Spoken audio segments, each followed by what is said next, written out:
At this time, radio audience, we present to you Mr. Edwin Mickenberg of the Communist Party. This time is sponsored by the Communist Party, and the views expressed are their own. Mr. Mickenberg introduces the speaker of the evening. Friends, the Young Communist League of Williamsburg and Ridgewood is a living part of this district. It is involved in a steady fight for the youth. At the head stands the Executive Secretary, who has been a leader in many drives for the betterment of conditions for the young workers and students. We know what deplorable conditions do exist in Williamsburg and Ridgewood. Friends, we may well be proud of our candidate. In tracing back her record in the fight for jobs for students and unemployed youth, she stands in the forefront. Her courage and ability have won for her the admiration of all the young people who know her or have heard of her consistent fight for them. I take great pleasure in introducing one of you, the candidate for Assembly in the 20th Assembly District, Miss Mary Myron.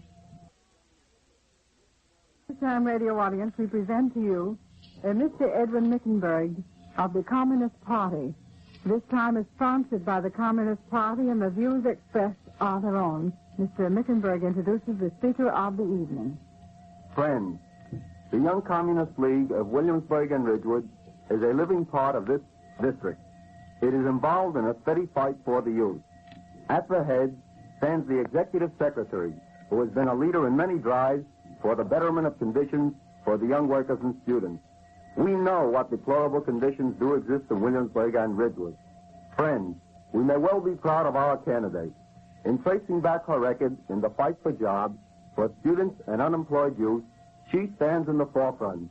Her courage and ability have won for her the admiration of all the young people who know her or have heard of her consistent fight for them. I take great pleasure in introducing one of you, the candidate for Assembly in the 20th Assembly District, Miss Mary Myron. We young people of Williamsburg and Ridgewood are today faced with the serious problem of making our choice for those candidates whom we think will give us the opportunities and security we need so vitally.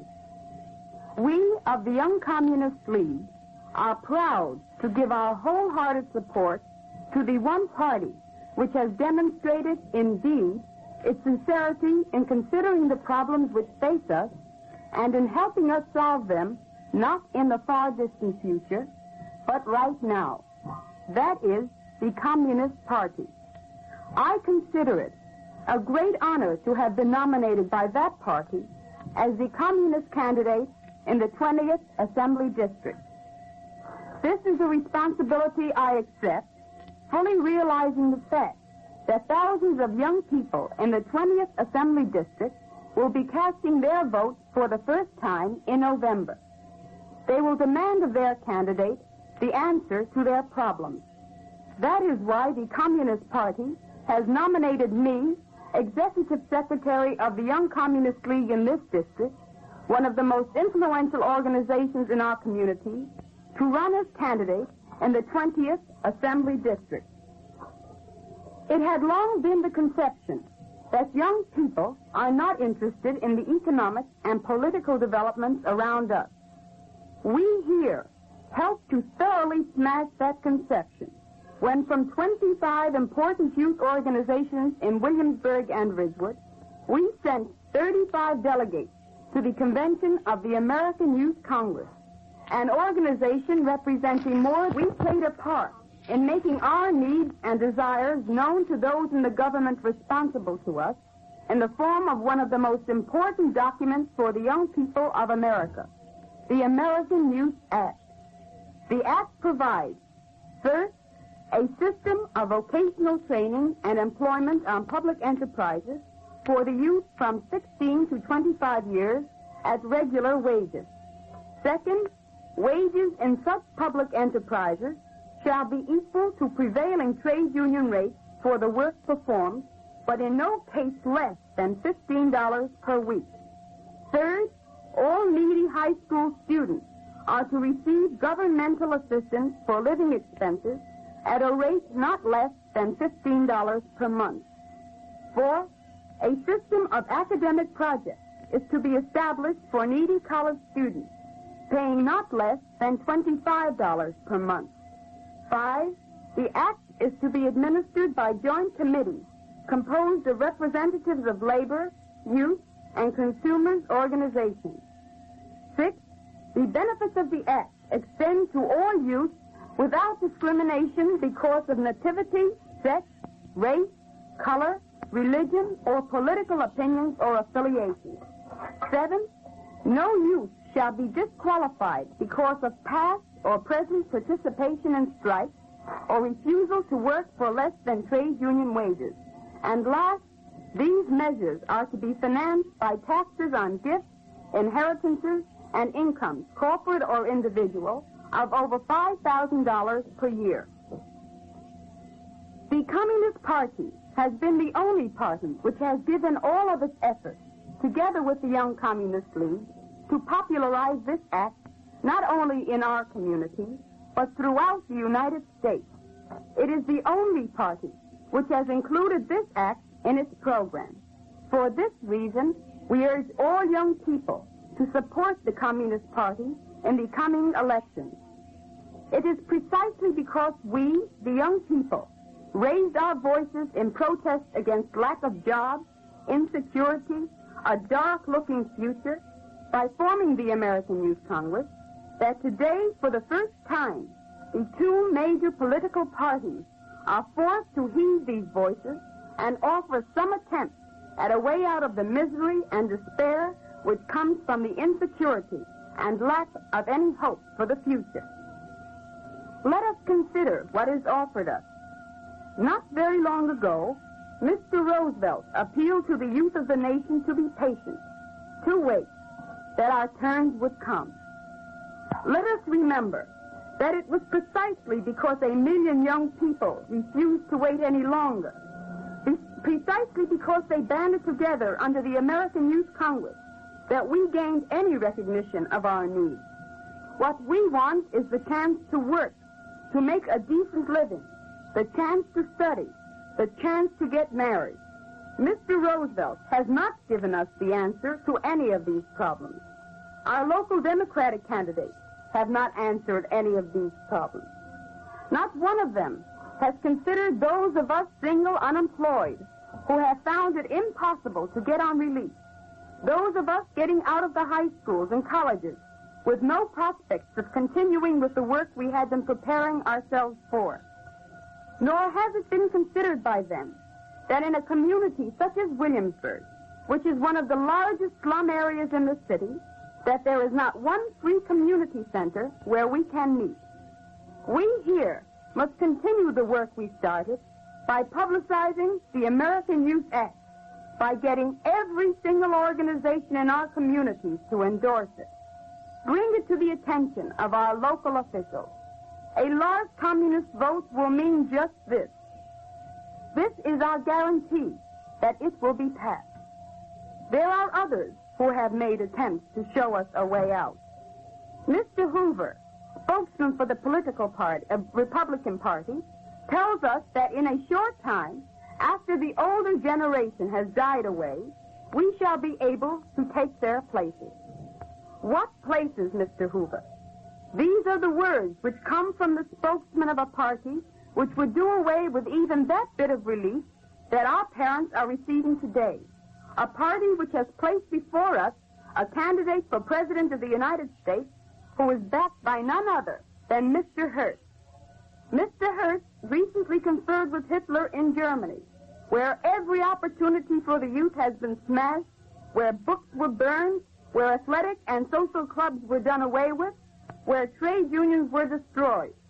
We all know too well the campaign carried on by Mr. Hearst in his newspapers against those who dared participate in the progressive movement to ensure academic freedom in the schools. This is the man who is backing Landon. And that is the reason why the Young Communist League wholeheartedly endorses the Communist Party in its statement that Landon must be defeated at all costs. And what of the Democratic sheriff of our own Kings County?